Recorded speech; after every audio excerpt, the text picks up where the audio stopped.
আসসালামু আলাইকুম। আমরা প্রতিনিয়ত আমাদের খরগোশ এবং বাজিগর পাখির জন্য ঘাস কেটে থাকি এবং বাজিগর পাখি আমরা কলমি শাক দিয়ে থাকি, পাশাপাশি খরগোশকেও দিয়ে থাকি এবং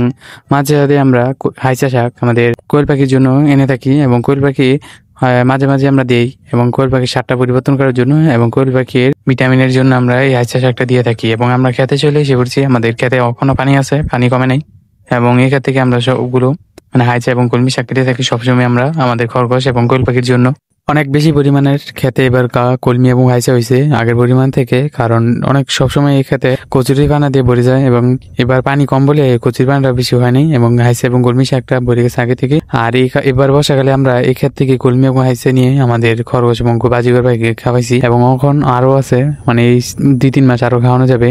এবং 2-3 মাস পরে আমরা এই ক্ষেতটা অনেক পরিষ্কার করে ফেলবো, কারণ এখানে আমরা আমাদের গরুর জন্য ঘাসগুলো রাখাবো। আর আমরা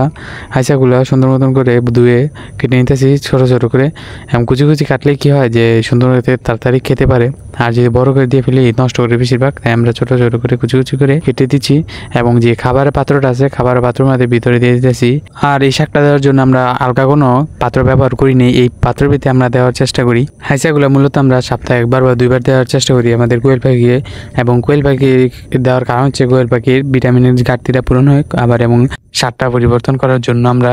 এই সপ্তাহে 1বার বা 2বার এই জিনিসটা দেওয়ার চেষ্টা করি এবং আমরা দেওয়ার সাথে সাথে আলহামদুলিল্লাহ আমাদের কোয়েল পাখিগুলা খাওয়া শুরু করে দিয়েছে এবং আমাদের কোয়েল পাখির এই খাবারটা অনেক পছন্দের। আমরা যদি কলমি শাক দিই বা অন্য কোনো শাক দিই দেখাতে চাই না, কিন্তু এই হাইচা শাকটা আমাদের কোয়েল পাখি খাওয়া অবস্থা এবং ছোট থেকে খাওয়াইতেছি এবং তাই এই জিনিসটা দিলে খেয়ে সে এবং আমাদের যে ইয়ার আছে বাজিগর পাখি, আমরা সপ্তাহে 2 দিন বাজিগর পাখিকে এই কলমি শাকটা দিয়ে থাকি এবং 2 দিন সাজনা পাতা এবং আর পরের 2 দিন আমরা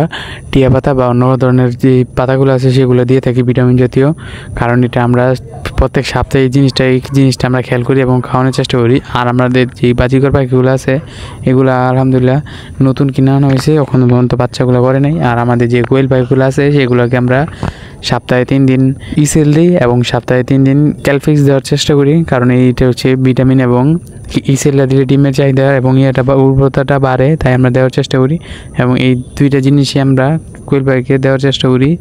ডিম পাড়া উপযুক্ত হইলে ভিটামিনের ঘাটতির জন্য এবং ইসেলটা ডিম পাড়ার চাহিদাটা বাড়ানোর জন্য। এবং আলহামদুলিল্লাহ আমরা এই 2টা জিনিসই ব্যবহার করে অনেকটা উপকৃত হয়েছি এবং 2টা জিনিস আমরা অনেক দিন ধরে ব্যবহার করতেছি আমাদের কোয়েল পাখির জন্য সুস্থতার জন্য। আর আমরা সর্বোচ্চ চেষ্টা করি আমাদের যে কোয়েল পাখি বা আমরা যে পোষা প্রাণীগুলো আছে সবগুলো সুস্থ থাকে আলহামদুলিল্লাহ, এবং আমরা সবাই দোয়া করবেন। আল্লাহ হাফেজ।